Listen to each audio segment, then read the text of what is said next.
Assalamualaikum warahmatullahi wabarakatuh.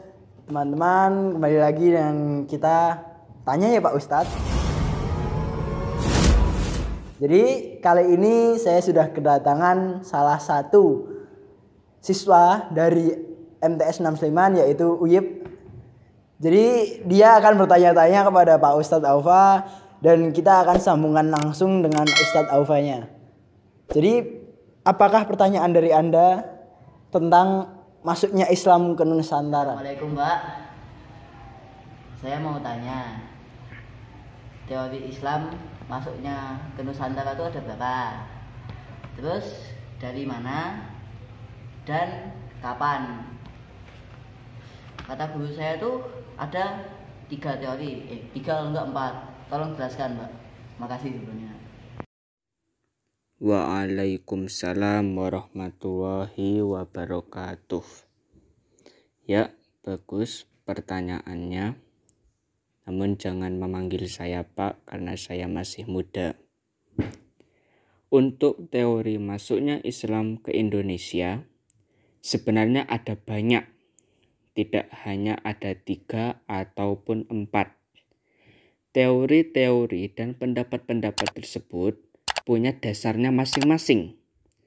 Yang tentu saja jelas, Islam di Nusantara tidak disebarkan dengan kekerasan, tetapi dengan cara damai.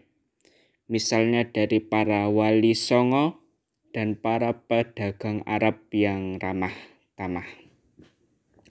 Namun secara umum, yang kita pelajari sekarang ini dan yang telah merasuki pengetahuan sejarah Islam di Indonesia, memang ada 3 teori.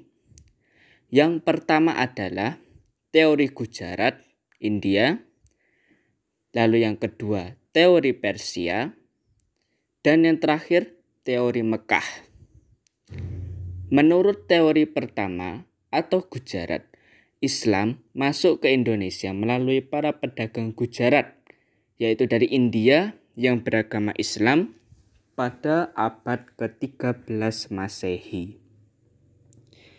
Teori kedua, Persia, berkeyakinan masuknya Islam ke Indonesia melalui peran para pedagang asal Persia yang perjalanannya singgah di Gujarat sebelum ke Nusantara sekitar abad ke-13 Masehi. Teori ketiga Mekah menyebutkan Islam tiba di Indonesia dibawa langsung oleh para pedagang Muslim yang berasal dari Timur Tengah sekitar abad ke-7 Masehi.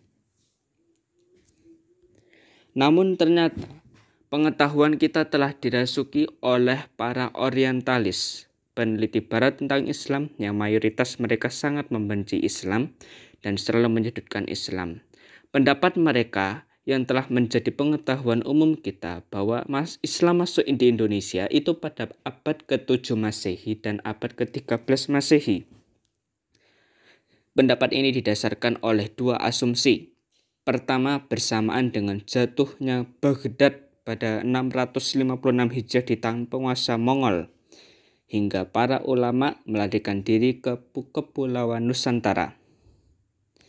Yang kedua, ditemukannya ada beberapa karya para sufi pada abad ke-13 Masehi. Nah, kita keluar dari pendapat mengekang para orientalis yang tidak kita setujui dan yang seharusnya tidak kita selalu percayai. Pendapat yang lebih terpercaya dari orang Islam adalah Islam pertama kali masuk ke Nusantara pada abad pertama Hijriah ketika Nabi baru saja sampai di Madinah, yakni pada masa pedagang-pedagang sufi Muslim Arab memasuki Cina lewat jalur laut bagian barat.